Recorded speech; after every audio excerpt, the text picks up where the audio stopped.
क्या है पहलवानों का आरोप, क्या है सरकार की पूरी प्रतिक्रिया, जानिए पूरी कहानी मोर इंडिया न्यूज की जुबानी। देश के लिए गोल्ड मेडल लाकर भारत को गौरवान्वित कराने वाले पहलवान आज आंखों में आंसू लिए, मन में एक आकांक्षा लिए कि एक अपराधी को गिरफ्तार करें क्योंकि वो यौन शोषण कर रहा है, लेकिन उनकी इस बात को सरकार सुनने को तैयार ही नहीं।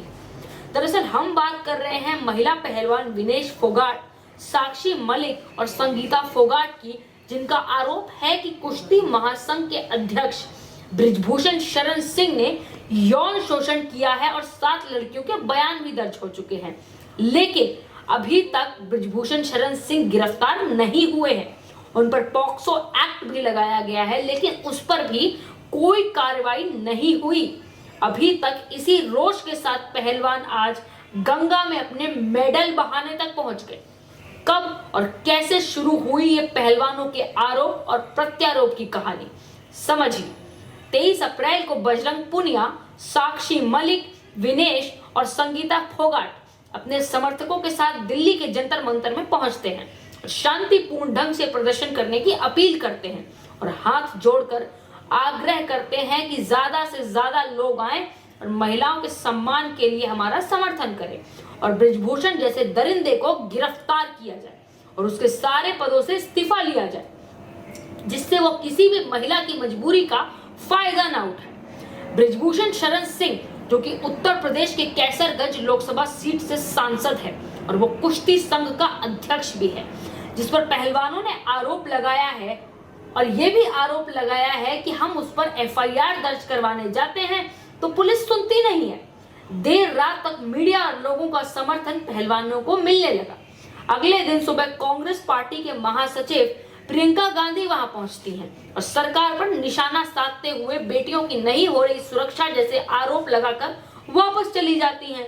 कांग्रेस के कई नेता वहां बारी बारी से पहुंचने लगे, जैसे दीपेंद्र हुड्डा, नवजोत सिंह सिद्धू, पूनम पंडित और सचिन पायलट आदि पहुंचकर पहलवानों को सांत्वना देते और चले जाते। वहीं आम आदमी के मुखिया और दिल्ली के मुख्यमंत्री अरविंद केजरीवाल भी वहां पहुंचते हैं और उनकी पार्टी के कई नेता भी बारी बारी से पहुंचते हैं और कोई नहीं पहुंचता है तो वो है कोई भी पहलवान।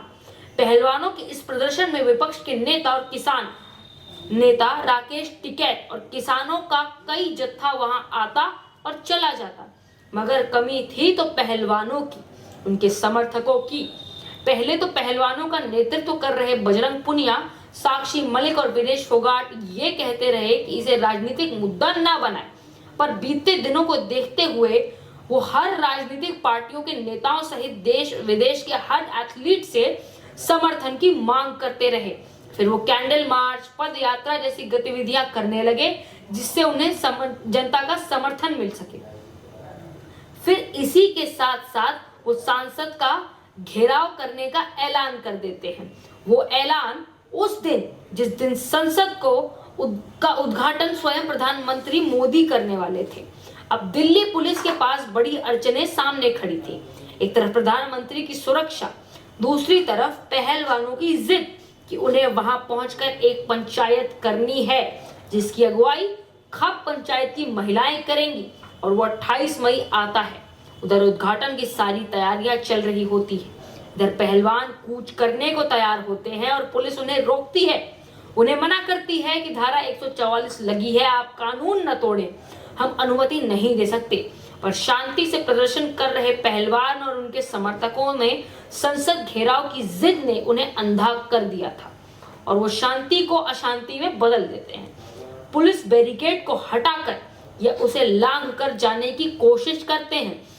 तब पुलिस को उन्हें कानून का पालन न करने की वजह से अपने कब्जे में लेना पड़ता है और उन्हें अलग अलग थानों में ले जाकर बंद कर दिया जाता है। कुछ घंटों के बाद उन्हें छोड़ तो दिया जाता है, लेकिन अशांति फैलाने और कानून का पालन न करने की वजह से उन्हें प्रदर्शन पर रोक लगा दी जाती है। जंतर मंतर जहां उनका धरना चल रहा था, वहां लंबे समय के लिए धारा 144 लगा दी जाती है। अब पहलवानों की तरफ से एक नया कदम सामने आता है, जहां वो कहते हैं कि ये मेडल हम गंगा में बहा देंगे और इंडिया गेट पर बैठकर आमरण अनशन करेंगे। जब तक न्याय नहीं मिलेगा वो हरिद्वार के हर की पौड़ी घाट पहुंचकर मेडल विसर्जित ही करने वाले होते हैं, तभी उन्हें समझा बुझाकर ऐसा करने से रोक दिया जाता है।